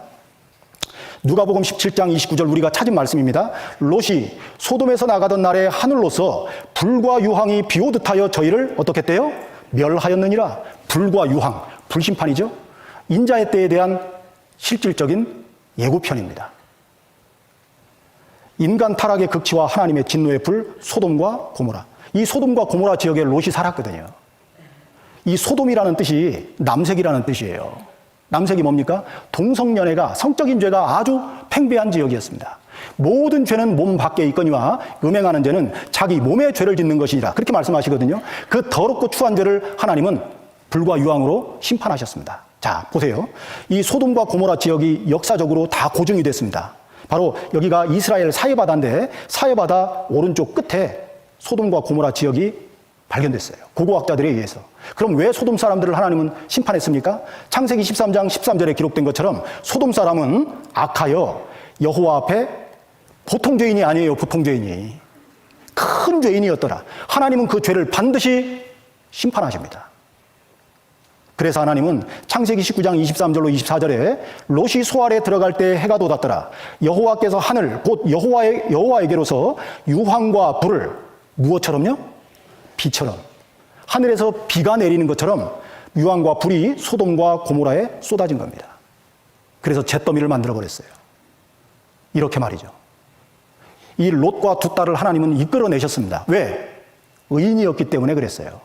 그리고 그 아내도 나왔지만 그 소돔 지역에 두고 왔던 육신의 것들에 마음을 빼앗긴 나머지 뒤를 돌아본 거로 소금 기둥이 되었다라고 성경은 기록하고 있거든요. 이게 역사적인 사건입니다. 신화나 전설이 아닌 거예요. 지금 많은 고고학자들에 의해서 그 수천 년 전 소돔과 고모라 지역이 다 발견됩니다. 보세요. 많은 사람들이 소돔과 고모라에 대한 성경적인 그 근거를 부정했거든요. 그런데 우리 시대에 에불라 서판이 발견됩니다. 소돔과 고모라에 대한 역사적인 증거가 전혀 없다고 많은 사람들이 비판을 했어요. 그런데 하나님은 증거를 우리에게 보여주십니다. 에불라 서판. 그 에불라 서판에 소돔과 고모라를 포함한 가나안 5개국 동맹에 대한 기록이 그대로 남아 있습니다. 성경 창세기에 보면 그 엘람 동맹국 4개국과 가나안 동맹국 5개국이 전쟁을 벌이는 장면이 기록되어 있거든요. 제가 보여드리겠습니다. 창세기 14장 1절 2절에 보면 당시에 시날 왕 아므라벨과 엘라살 왕 아리옥과 엘람 왕 그돌라오멜과 고임 왕 디달, 엘람 동맹국 4사람입니다. 이 4왕과 소돔 왕 베라, 고모라 왕 비르사, 아드마 왕 시납, 스보임 왕 세메벨, 벨라 왕 소알 왕, 이 가나안 동맹국 5개국입니다. 4대 5로 전쟁이 벌어진 거예요. 그런데 누가 이깁니까? 엘람 동맹국이 이겨요. 이때 이 소돔에 살았던 롯이 끌려가거든요. 성경에 자세히 이 내용이 기록되어 있는데 그 에불라 서판에 이 창세기 14장의 내용이 기록되어 있는 겁니다. 그리고 그 고고학자들에 의해서 신화나 전설로만 여겼던 소돔과 고모라에 대한 유적들이 하나씩 발견되기 시작합니다. 자, 여기 보시면 확대를 한번 해볼까요? 여기가 사해입니다. 이스라엘 사해. 그리고 이 위쪽이 이제 요단강입니다. 그 밑에 여기 보이죠? 여기가 소돔. 그리고 여기가 고모라 지역입니다. 그리고 여기가 소알, 조아르라고 되어 있는데요. 소알을 이야기하는 겁니다. 그리고 여기가 즈보임, 성경에는 스보임이라고 되어 있죠. 그리고 이쪽이 아드마입니다. 아드마 왕. 여기가 가나안 5개국 동맹국입니다. 이 내용이 에불라 서판에 기록되어 있었던 거예요. 그래서 소돔과 고모라 지역이 어디인지를 알았고 그 유적을 다 밝혀내버립니다. 그래서 신문에 나왔죠. 소돔과 고모라 성 찾았다. 자, 바로 이 유적들입니다. 우리 시대에 더 많이 복원해냈어요. 신문에도 나왔습니다. 소돔과 고모라 사해 인근에 실존했다. 그전에는 믿지 않았거든요. 또 성소 속 소돔과 고모라 사해 인근에 존재했다. 여러 신문에서 사실로 보도했습니다. 왜? 유적이 발견되거든요. 성경 속 소돔과 고모라 사해 연안에 실제로 있었다.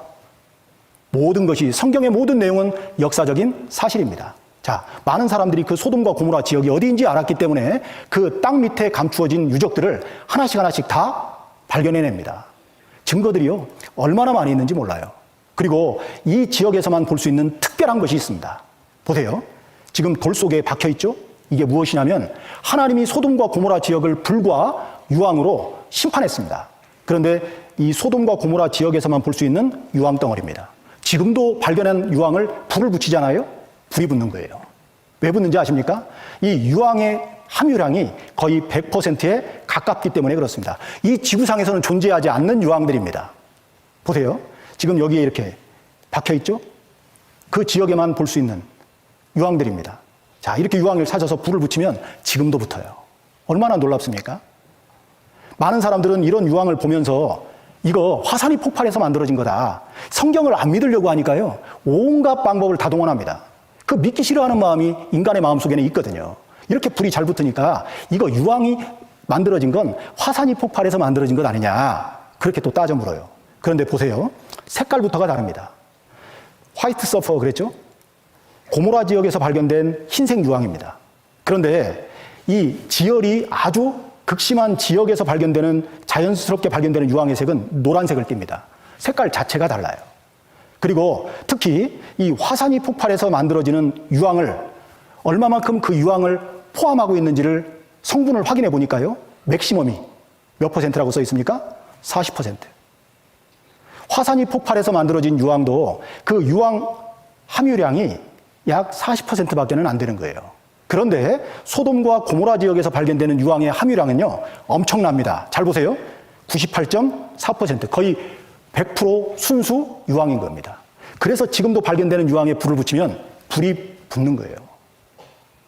아무도 이 사실에 대해서 이견을 제시하지 못합니다. 성경에 기록된 소돔과 고모라의 하나님이 불과 유황으로 심판한 사실도 역사적인 사건입니다. 그리고 사실입니다. 그렇다면 이 소돔과 고모라에 내린 불과 유황을 통해서 우리가 무엇을 교훈받을 수 있겠어요? 고린도전서 한번 넘겨보겠습니다. 고린도전서 10장입니다. 10장 11절 말씀입니다.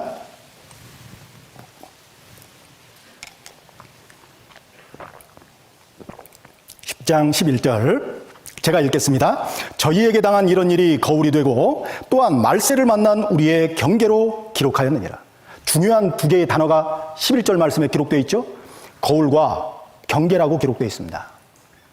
하나님은 성경 누가복음 지금으로부터 1900년 전 성경에 세 때를 말씀하십니다. 그리고 그 세 때의 공통점은 심판이었어요. 무엇으로 말미암은 심판이었습니까? 죄로 말미암은 심판입니다. 이로 말미암아 그때 세상은 물에 넘침으로 멸망하였으되 이제 하늘과 땅은 그 동일한 말씀으로 불사르기 위하여 인자의 때는 불심판이 예고되어 있습니다. 그리고 그 인자의 때에 있을 불심판에 대한 예고편으로 하나님은 롯의 때에 불과 유황으로 그 땅을, 그 타락한, 죄로 말미암아 타락한 세상을 심판하신 거예요. 그런 역사적인 사실을 보면서 우리는 거울로, 경계로 삼을 수 있어야 됩니다. 이런 엄연한 사실 앞에서 내 스스로의 삶이 하나님 앞에 어떠한 사람으로 보여야 할지 말이죠. 정말 중요한 교훈이라고 말할 수 있습니다.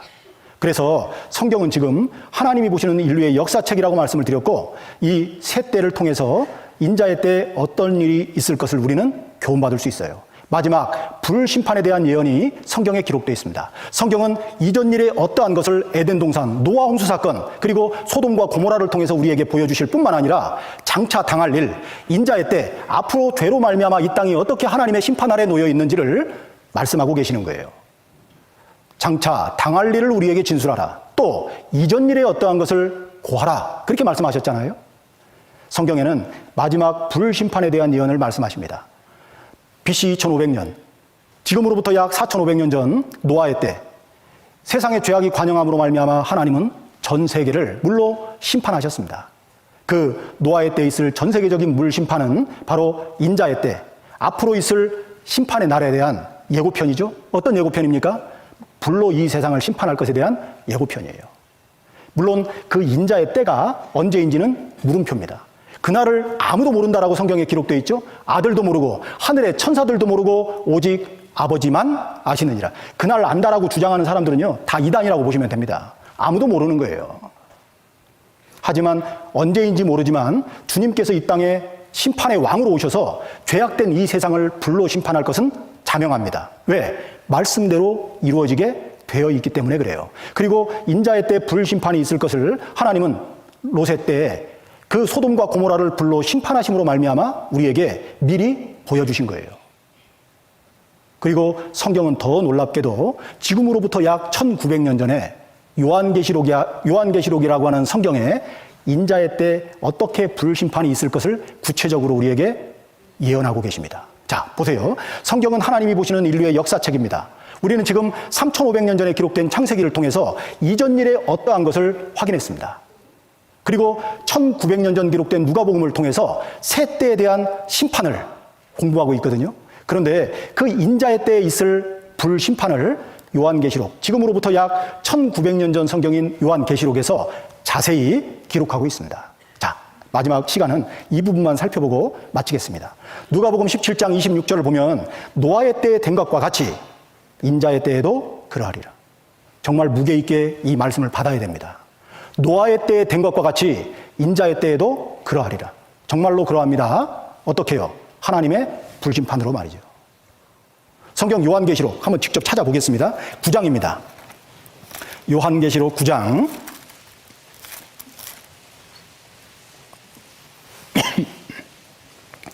9장 18절 말씀입니다. 9장 18절 제가 읽겠습니다. 이 세 재앙 곧 저희 입에서 나오는 불과 연기와 유황을 인하여 사람 3분의 1이 죽임을 당하니라. 놀라운 말씀이 기록되어 있죠. 요한계시록은 가장 최근 성경입니다. 지금으로부터 약 1900년 전 성경이에요. 그 1900년 전에 불과 연기와 유황을 인하여 사람 3분의 1이 죽임을 당하는 일이 있다라고 말씀하십니다. 사람 3분의 1이면 지금 우리 시대 인구가 몇 명입니까? 78억입니다.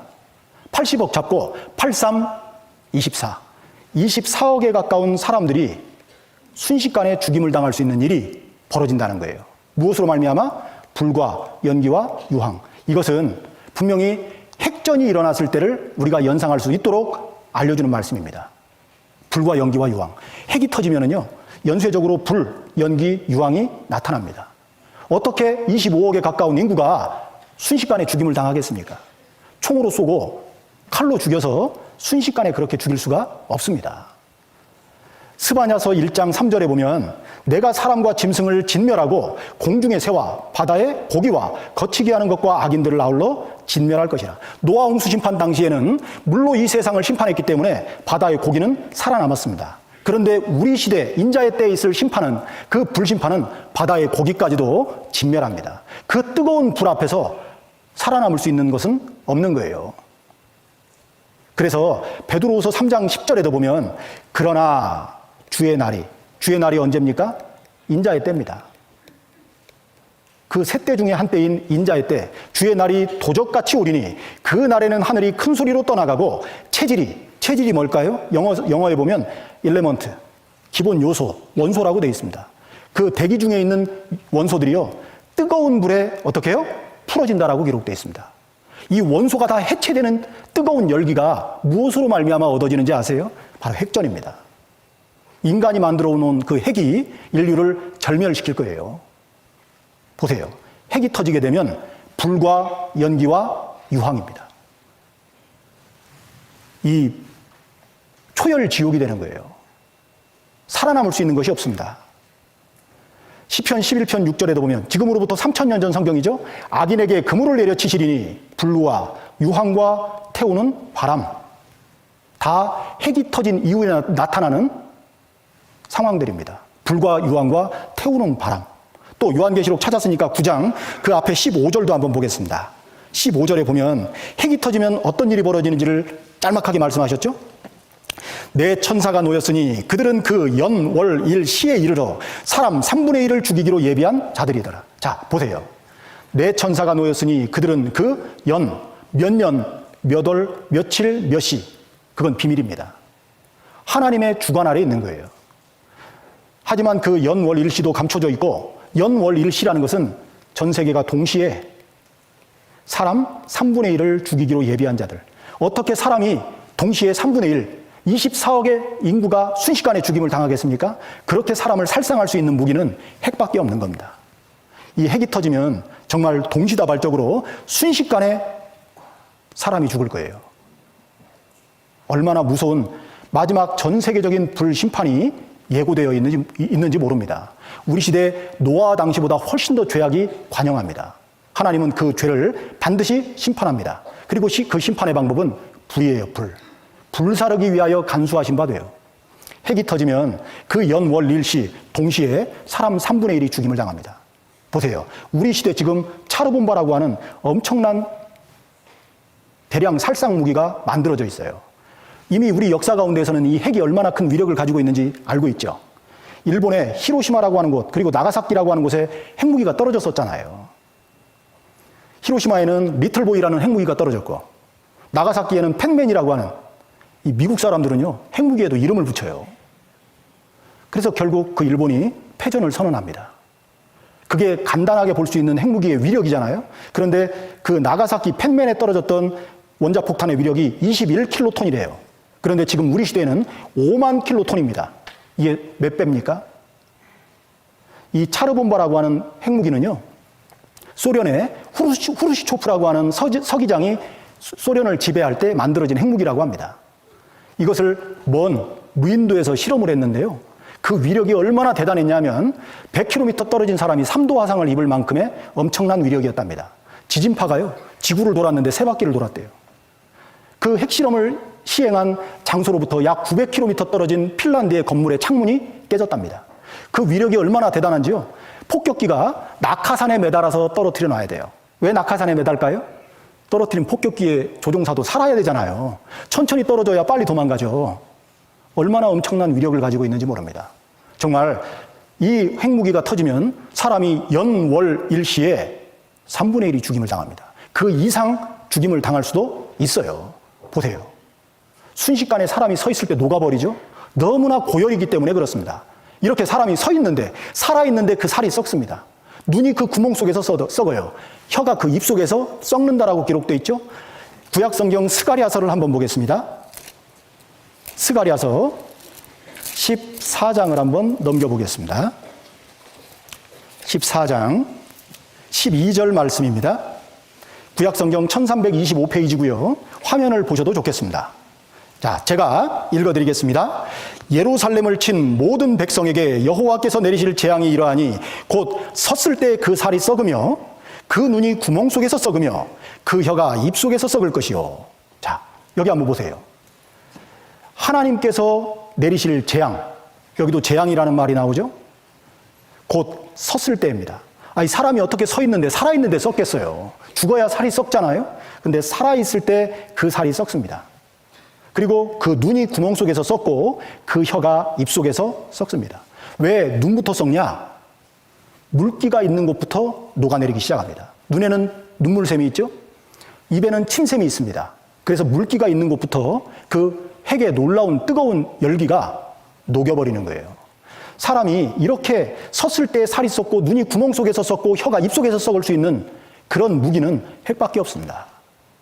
이것은 지금으로부터 2400년 전 성경인데 장차 당할 일, 인자의 때에 있을 심판의 방법을 우리에게 설명하고 있습니다. 실제로 이와 같은 일이 있습니다. 보세요. 끝없는 핵 경쟁, 인류는 불안하다. 지금 현재 불안한 상태에 있는 사람들이 있죠? 러시아가 우크라이나를 침공했습니다. 신문 기사에 심심치 않게 핵무기를 사용할 수도 있다. 지금 러시아가 협박하고 있어요. 물론 하나님이 다 모든 전쟁을 주관하십니다. 모든 역사는, 인류의 역사는 하나님의 손길 속에 있는 거예요. 너무 염려하지 않으셔도 됩니다. 또 냉전이 끝났음에도 불구하고 영국은 핵무기를 증강합니다. 냉전 후 처음으로 핵탄두의 수를 늘린다라고 말하죠. 그리고 현재 강대국들이, 세계 열방들이 가지고 있는 핵무기의 양이 얼마나 많은지 몰라요. 이런 거 다 터지면요, 지구를 수십 조각, 수백 조각을 내고도 남음이 있을 만큼의 핵무기가 우리 시대에 존재하고 있습니다. 하나님은 인자의 때, 이 세상을 죄로 말미암아 심판할 때 이 핵을 가지고 이 세상을 심판하실지도 몰라요. 하나님은 그 인자의 때의 심판을 말씀하십니다. 그리고 성경은 장차 이 세상이 중동에서 시작했기 때문에 중동에서 끝날 것을 성경에서 말씀하고 계시거든요. 그것을 아마겟돈 전쟁이라고 말합니다. 히브리 말로 아마겟돈, 무깃도라고 이야기하죠. 바로 그 아마겟돈 전쟁에 대해서 일어날까? 언제일까? 요한계시록 16장 16절에 보면 새 영이 히브리 음으로 아마겟돈이라는 곳으로 왕들을 모으더라. 바로 이곳이 인류가 누가 이기고 지는 전쟁이 아니라 절멸하는 장소입니다. 인류는 중동에서 시작했기 때문에 결국 끝날 때도 어디에서 끝납니까? 중동에서 끝나요. 성경은 인류의 시작과 끝을 미리 말씀하십니다. 자, 여기가 바로 무깃도 평야입니다. 히브리 말로는 아마겟돈이라고 이야기하거든요. 전쟁하기 최적의 장소예요. 인류가 절멸하는 장소입니다. 여기 써 있죠. 배틀필드 오브 아마겟돈. 예전에는, 지금은 없앴다고 하더라고요. 근데 예전에는 이런 안내 문구도 있었대요. 그 무깃도 평야를 소개하는 표지판이 있었답니다. 여기에서 손가락 끝을 잘 살펴보세요. End of the days. 세상 끝날에 있을 전쟁이 여기에서 벌어진다는 거예요. 뭐 써 있죠? 파이널 배틀. 마지막 전쟁의 장소입니다. 끝날에 있을 전쟁의 장소. 이미 성경을 아는 사람들은 다 알고 있는 거예요. 바로 이곳에서 인류의 역사는 끝을 맺습니다. 학자들은 다 알아요. 이게 어떤 시계인지 아세요? 핵시계입니다. 핵시계. 지금 12시 2분 전이에요. 지금 우리는 이런 위험천만한 시대에 살고 있는 겁니다. 성경은 지금으로부터 1900년 전에 인자의 때에 대한 구체적인 내용을 요한계시록과 여러 성경을 통해서 우리에게 밝히 보여주시고, 누가복음 17장 말씀을 통해서 새 때, 곧 심판의 때가 있을 것을 우리에게 말씀합니다. 여전히 육신에게 잡혀서 먹고 마시고 시집가고 장가가고 사고 팔고 집 짓고 있으면서 홍수가 나서 저희를 다 멸했던 그런 어리석은 자들이 돼서는 안 됩니다. 내 영혼의 문제를 성경을 통해서 답을 얻을 수 있는 기회로 이번 집회 기간을 삼아야 되는 거예요. 분명히 하나님 말씀대로 됩니다. 이사야 41장 4절에 보면 이 일을 누가 행하였느냐, 누가 이루었느냐, 누가 태초부터 만대를 명정하였느냐, 명하고 정했느냐, 그 얘기죠. 이 말씀에 보면 누가 이 누가의 주체가 누구일까요? 역사를 주관하시는 하나님입니다. 그래서 나 여호와라 그렇게 말씀하시죠. 태초부터 만대를 명정하신 분, 아직 인자의 때는 우리 시대에 찾아오지 않았습니다. 하지만 말씀대로 이루어질 거예요. 왜? 과거의 모든 역사가 성경대로 이루어졌기 때문에 그렇습니다. 그래서 이사야서 46장 9절 10절 말씀을 보면 너희는 옛 정리를 기억하라. 나는 하나님이라 나 외에 다른 이가 없느니라. 나는 하나님이라 나 같은 이가 없느니라. 내가 하나님이 종말을 처음부터 구하며 아직 이루지 아니한 일을 옛적부터 보이고 이르기를 나의 모략이 뭡니까? 영어에 보면 플랜이라고 기록되어 있어요. 하나님의 계획이 설 것이니 내가 나의 모든 기뻐하는 것을 어떻게 하신대요? 이루리라. 분명히 말씀대로 이루어질 거예요. 우리는 이런 하나님의 계획 앞에서 내가 마땅히 어떤 사람이 돼야 할 것을 깨달아야 됩니다. 마지막으로 성경 한 절 보고 마치겠습니다. 베드로후서 3장